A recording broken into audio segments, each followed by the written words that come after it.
Voici donc on a vu donc les systèmes, les machines, quelques machines simples. J'ai vu la poulie manuelle, la poulie fixe et le treuil. Cette fois-ci, je fais un assemblage avec un treuil. Hein, là, c'est un mouvement, le mouvement de la manivelle, il est ici. Voilà, c'est un treuil, hein, un treuil mécanique euh, pour lequel je vais le relier à une poulie fixe. Ma poulie fixe, qui est suspendue bien sûr à quelque chose, hein, qui est maintenu. Voilà, voilà. Et bien sûr, là on a une poulie mobile. Donc là j'ai un treuil, poulie fixe. Et donc là j'ai un système mécanique en fait. J'ai un système mécanique. Un système mécanique où bien sûr vous comprendrez que euh, là le câble va s'enrouler plutôt. Ouais, j'aurais dû pas dessiner ça comme ça. Parce que le câble va s'enrouler sur le tambour, le cylindre. Voilà. Et là, à ce moment-là, je mets là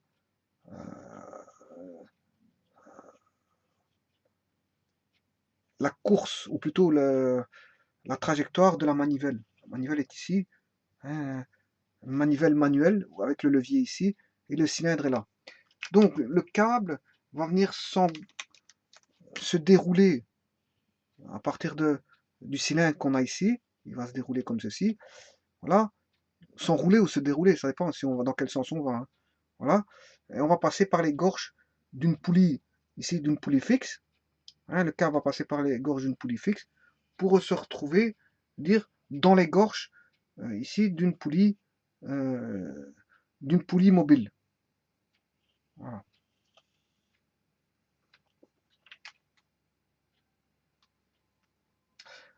Alors, supposons qu'ici, j'ai une masse.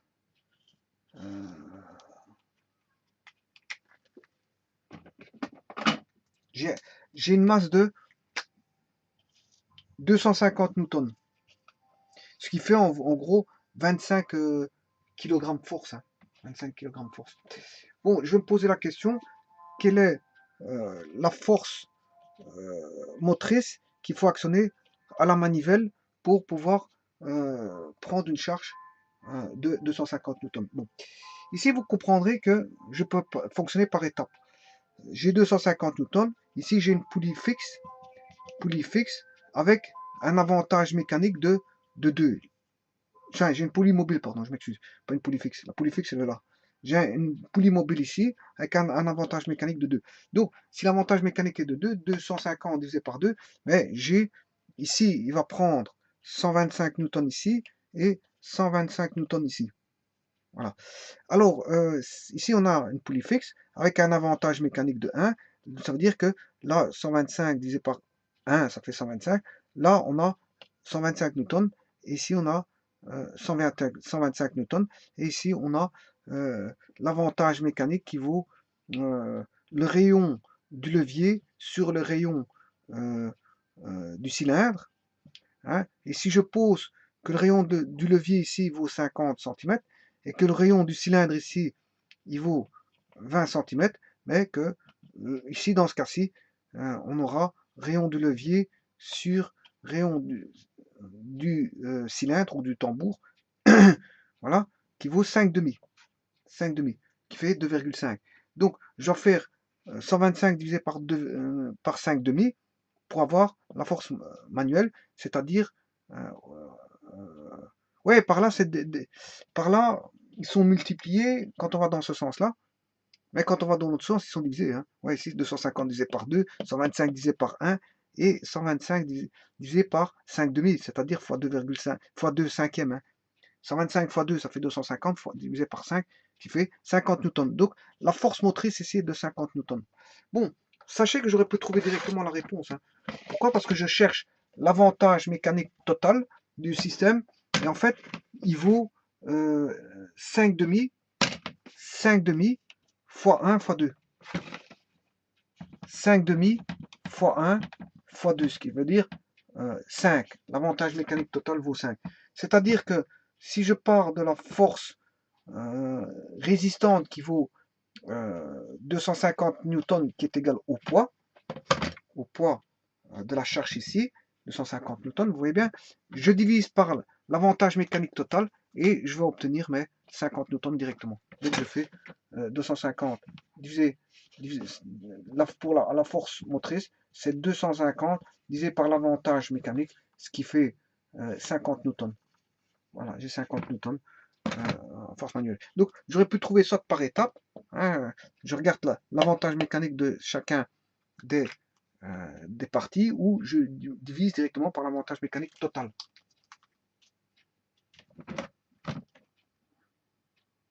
Maintenant, autre chose. Supposons que la hauteur ici, la charge est descendue d'une hauteur de 80 cm. Admettons qu'il est descendu de 80 cm. Bon, combien dois-je faire tourner la manivelle pour avoir ici une descente de 80 cm pour refaire monter la charge, voilà.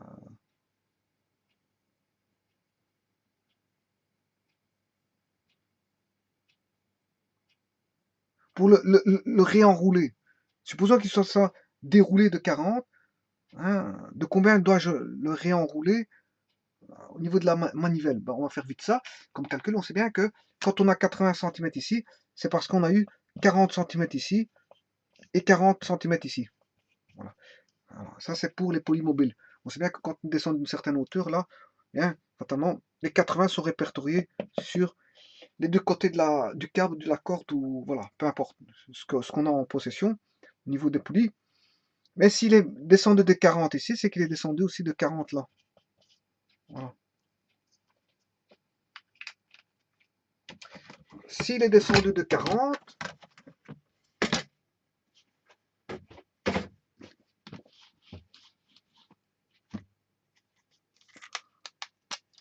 voilà, c'est que au niveau du cylindre, je dois enrouler 40 cm. Or, le cylindre ici fait 2π fois le rayon du cylindre, qui est la circonférence du cylindre. Et le rayon du cylindre, on sait bien que c'est 20 cm. Donc, autant dire qu'on a 6 fois 20, 120 cm ici de circonférence au niveau du cylindre. Voilà. Le tambour, quant à lui, ben, le tambour va faire une course, on va dire, on va faire ceci. Voilà, on sait bien que la circonférence de la course d'un tour pour la manivelle, eh bien, c'est 2π R levier manuel. Donc, on sait bien que le pi, on considère à 3, 3 fois 2, 6, ce qui fait 6 fois 50. 6 fois 50, ça fait 300 cm. Voilà. Mais en fait, on doit dérouler 40 cm, qu'on a dit 40 cm. 40 cm représente, par rapport à 120, un tiers. 40 cm, c'est un tiers de 120. Donc, on aura fait, si vous voulez, un tiers de celui-ci. Donc, si je divise en 3 parties, supposons que le câble est là, mais il ira de là à là. Le câble ira, il faudra dérouler de cette partie-là. En attendant, la manivelle doit, vous devez manipuler la manivelle d'un tiers aussi. Donc, ce sera un tiers, ici un tiers du petit cercle, qui est le cercle du cylindre, mais un tiers du grand cercle, qui est un tiers du grand cercle, et le grand cercle, c'est la circonférence de la manivelle. Donc, la circonférence de la manivelle, si je fais un tiers du grand tour, le grand tour, pour un tour, ça fait 300 cm, un tiers du grand tour, mais il faudra faire 100 cm. 100 cm pour la manivelle, pour avoir 100 cm de manivelle va me donner 40 cm sur le petit cercle. 100 cm sur le grand cercle, on est 40 cm sur le... Voilà.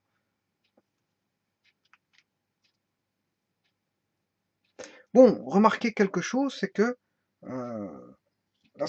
on sait bien que FR sur FM vaut RL sur RT. FR, c'est la force résistante sur la force motrice, eh bien, est égal au rayon du levier manuel sur le rayon.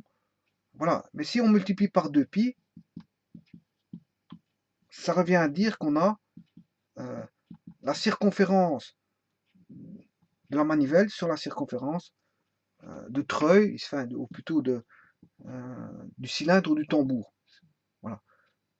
Donc, on peut dire que l'efficacité mécanique ou l'avantage mécanique, c'est aussi bien le rapport des rayons, mais aussi bien le rapport de circonférence, de la grande circonférence sur la petite.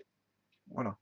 Et on sait bien que ce rapport-là, puisque 2pi, bon, c'est constant, ça peut se simplifier, mais je peux les réintégrer dans mon calcul pour retrouver la circonférence.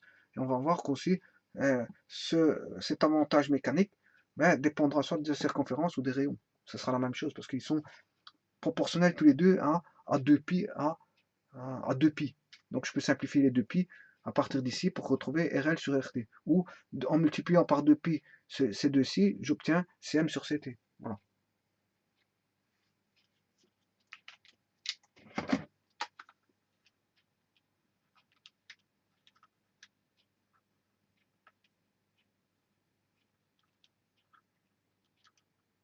Bon, maintenant, si on fait une course ici,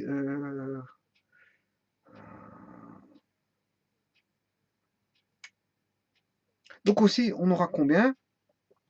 On comprendra qu'on aura 40, pendant que l'autre, on aura 100. Voilà, ce qui fait 4 dixièmes. Ce qui fait 5 demi. Donc on voit bien qu'ici, si on a l'avantage mécanique qui est égal à Cm sur Ct, voilà, pour une partie de cercle, on aura toujours le même avantage mécanique apparemment sur Ct. Voilà. Hein, si je fais une proportionnelle, ici dans ce cas-ci, je fais alpha fois 300, alpha fois 300. En fait, ce alpha, c'est Ct. Ça, c'est le circonférence du petit cercle, circonférence du grand cercle. Circonférence du grand cercle, c'est 300. Du petit cercle, 120. Maintenant, je tourne d'une proportionnalité par rapport au petit cercle qui est 40. 40. Mais 40, c'est par rapport à 120,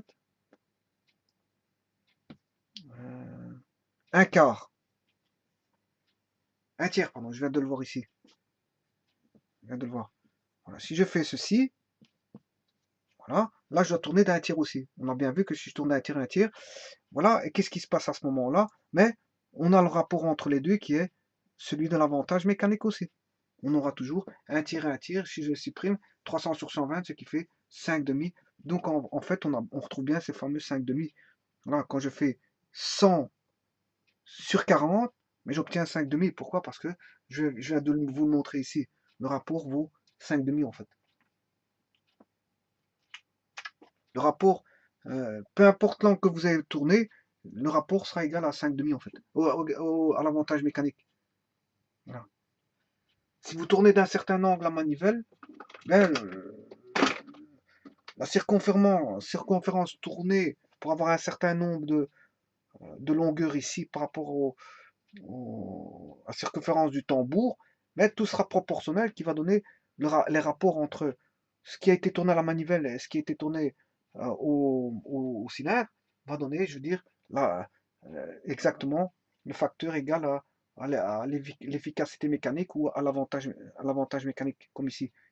Vous voyez, si je fais 100 euh, sur 40, ou plutôt 40 sur 100, 40 sur 100, je me retrouve avec 40 sur 100, ou plutôt 100 sur 40, c'est plutôt 100 sur 40. C'est le grand sur le petit. Ici, on fait le grand sur le petit, donc ici, il faut faire le grand sur le petit. Si je fais 100 sur 40, 100 sur 40, c'est 10 quarts, c'est égal à 5 demi. Je retrouve bien mon avantage mécanique ici. Donc en fait, le rapport de ça sur ça, la partie qui a été tournée à la manivelle sur la partie du treuil va me donner l'avantage mécanique aussi.